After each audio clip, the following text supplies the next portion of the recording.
Hey everybody, what's going on? It's Emily here, Curbside Herbs. So today we're working on harvesting yarrow. As you can see here, we have this beautiful white flower and these beautiful whitish purple flowers.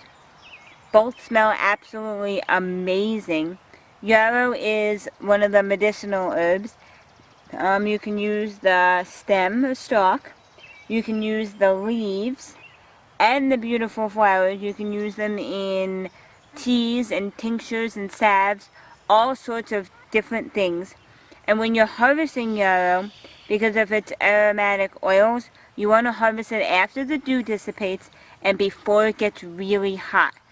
That goes for any herbs. You don't want to clip herbs when it's really hot because it can stress out the plant.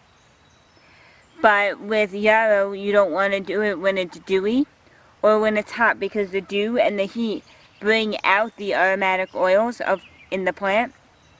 And if you clip it while it's dewy or it's hot, then you risk it browning and you risk it molding and all that bad stuff, which you really don't want. Plus you want to keep the aromatic oils in the plant because you want them for the medicinal use.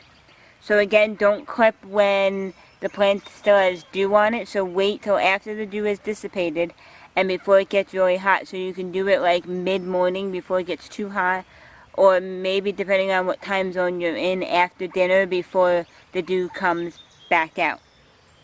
So what I'm going to do is I'm going to clip all the way down here. So I'm probably going to leave an inch to an inch and a half of the stalk.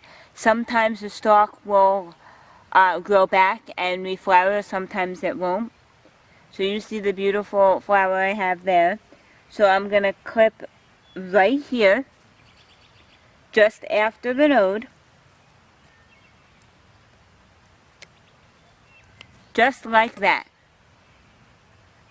You see I have the beautiful flower, and then I have the whole stalk, and I have some of the leaves. Again, we're going to clip, like I'll clip this one all the way down here, just above the node, and leaving maybe an inch to an inch and a half of the stalk in the hopes that it'll grow back and reflower.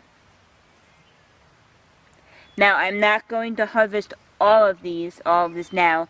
I'll do a little bit here and a little bit there, but I'm also going to leave some so that way it reseeds.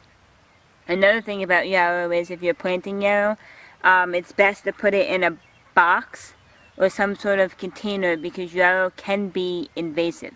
Like I planted yarrow in half of this box and it's taken over the entire box, which is great because we really like yarrow here at Curbside Herbs, and it's, as I said, it's good for tinctures and teas and salves and all that good stuff. So I'm really happy that it reseeded and to have it, but I'm just letting you all know that it can be invasive, so just watch out. So that is how you harvest yarrow. Thanks for watching the video and have a good night.